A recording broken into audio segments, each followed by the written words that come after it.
Assalamualaikum warahmatullahi wabarakatuh. Salam sehat dan bahagia, Bapak Ibu Guru hebat. Perkenalkan, nama saya Imanah.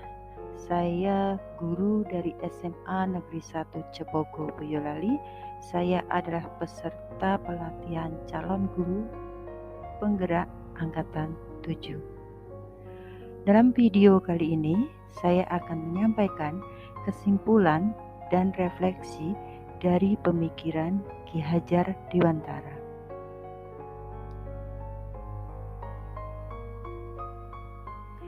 Kepercayaan saya tentang murid dan pembelajaran di kelas sebelum saya mempelajari pemikiran Ki Hajar Dewantara. Pada awalnya, saya berpikir bahwa anak adalah kertas kosong yang harus ditransfer dengan ilmu pengetahuan. Tugas saya sebagai seorang guru adalah untuk mentransfer pengetahuan dan keterampilan. Apa yang saya berikan kepada siswa didik sebagai suatu paket ilmu pengetahuan yang sesuai dengan tuntutan kurikulum. Pembelajaran terpusat pada peran guru sebagai pendidik sangatlah dominan. Budi pekerti atau karakter anak kurang mendapat perhatian saya dalam mengajar.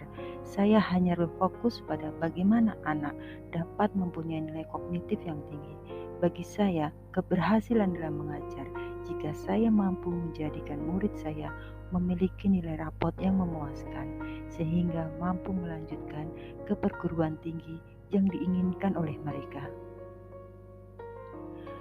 Dalam pembelajaran di kelas, saya terfokus untuk target kurikulum dengan mengajar dan memberikan tugas.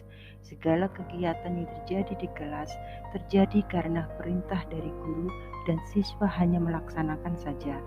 Dan saya juga sering mengeluh dan kesal karena ada sebagian anak yang tidak mengumpulkan tugas, sulit diatur, dan lambat berpikir. Walaupun soal-soal atau tugas itu sangat mudah dan materi itu sudah saya jelaskan.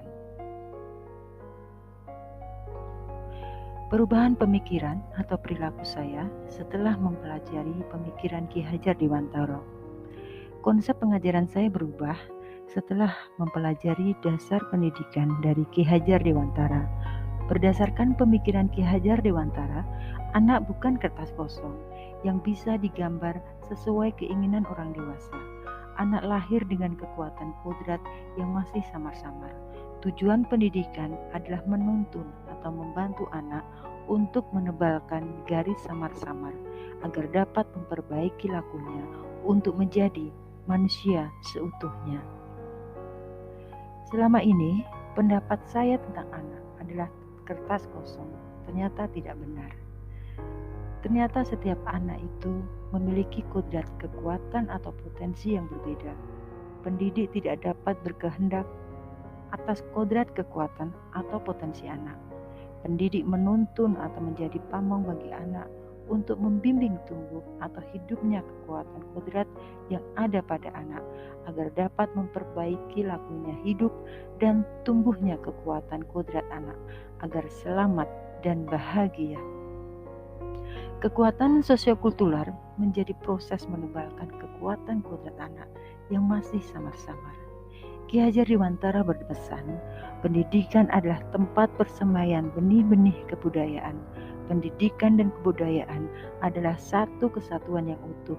Ki Hajar Dewantara juga mengingatkan pendidik untuk tetap terbuka, namun harus tetap waspada terhadap perubahan zaman yang terjadi. Carilah barang-barang yang dapat menambah kekayaan kultur lahir dan batin.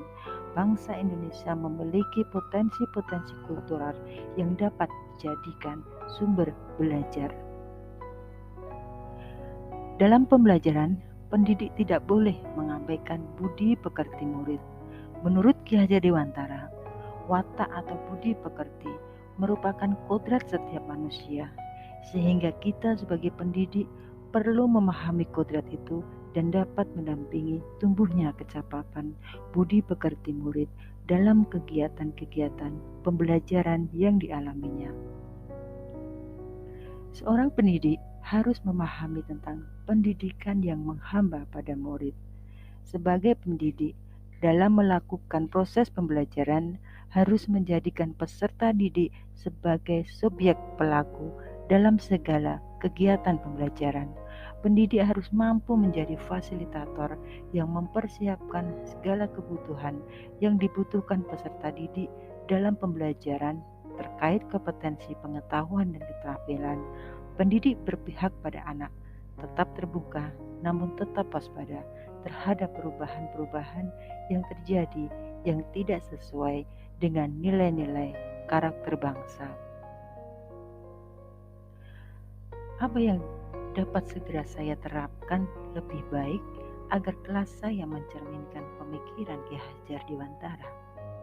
Dalam pembelajaran, saya selaku pendidik akan selalu menghormati dan memperlakukan anak dengan sebaik-baiknya sesuai kodratnya, melayani mereka dengan setulus hati, memberikan teladan, membangun semangat, dan memberikan dorongan bagi tumbuh kembangnya anak.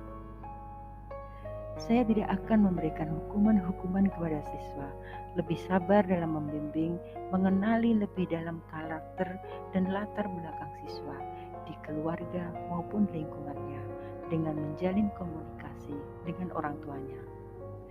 Saya juga akan memberikan pembelajaran yang menyenangkan bagi siswa melalui pemilihan media pembelajaran yang bervariasi serta memberi kebebasan untuk bereksplorasi, berinovasi dalam pembelajaran. Saya akan memupuk karakter anak dengan pembiasaan yang secara kontinu seperti mengawali aktivitas pembelajaran dengan berdoa, saling memuji di antara teman, selalu memberikan kata-kata positif untuk teman sebangku atau sekelas, kata terima kasih untuk bantuan atau pujian dari teman, kata maaf jika melakukan kesalahan, baik sengaja maupun tidak sengaja, membudayakan budaya lokal untuk mentransformasikan pendidikan karakter anak. Demikianlah kesimpulan dan refleksi saya dari pemikiran Ki Hajar Dewantara. Terima kasih. Salam sehat dan bahagia, Bapak Ibu Guru hebat. Assalamualaikum warahmatullahi wabarakatuh.